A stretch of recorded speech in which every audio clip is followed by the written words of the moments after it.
নমস্কাৰ সকলোলৈকে মই এটা নতুন ভিডিঅ' লৈ আপোনালোকৰ মাজলৈ আহিছোঁ। আজি ৰেচিপি এটা দেখুৱাবলৈ গৈছোঁ, সেইটো হৈছে পনীৰ আৰু সৰু আলুৰ লগতে মটৰ। চাওকচোন, মই আলুখিনি ভাজি ল'লোঁ। এতিয়া ৰঙচুৱাকৈ মই পনীৰখিনি ভাজি লৈছোঁ আৰু সেই পনীৰ ভজা কেৰাহীখনতে আৰু অকণমান তেল দি 2টা তেজপাত দিছোঁ, অকণমান পাঁচফোৰণ,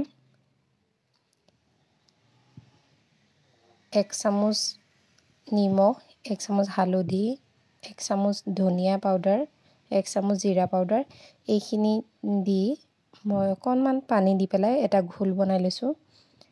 আৰু এই পাঁচফোৰণ আৰু তেজপাত থকা তেলতে মই মছলাখিনি ঢালি দিছোঁ। তাৰপিছত 1 চামুচ জলকীয়া দিছোঁ, টমেটো এটা কাটি দিছোঁ। এইটো অপশ্যনেল হয়, আপোনালোকৰ যদি ভাল লাগে টমেটো খাই তেতিয়াহ'লে দিব, নহ'লে নিদিলেও হ'ব। আৰু লগতে মই ভালকৈ ভাজি লৈছোঁ। যেতিয়া তেলখিনি এৰিছে মছলাখিনিৰ পৰা, তেতিয়া মই মটৰখিনি দি দিছোঁ আৰু মটৰখিনিও ভালদৰে ভাজি লৈছোঁ। নাভাজিলে কেঁচা কেঁচা গন্ধ থাকিব, সেইকাৰণে ভালদৰে ভাজি লৈছোঁ। তাৰপিছত আকৌ ভজা আলুখিনি মছলাৰ লগত ভাজিবৰ কাৰণে দি দিছোঁ। এয়া চাওক, মই মছলাৰ লগতে আলুখিনিও ভাজিছোঁ। তাৰপিছত নিজৰ পৰিমাণে পানীখিনি দি দিছোঁ। পানী দিয়াৰ পিছত পানীখিনি যেতিয়া উতলিছে, মানে ঝোলটো, তেতিয়া পনীৰবিলাক দি দিলোঁ। পনীৰ দিয়াৰ পিছত ভালদৰে উতলাই ল'ম আমি।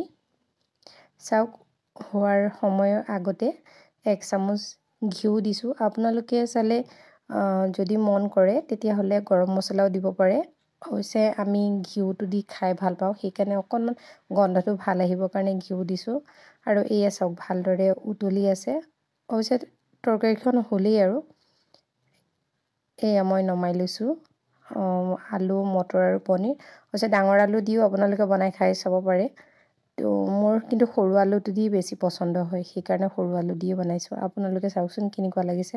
আৰু যদি ভাল লাগিছে ভিডিঅ'টো, তেতিয়াহ'লে কমেণ্ট এটা কৰি জনাব আৰু লগতে লাইক কৰি দিব।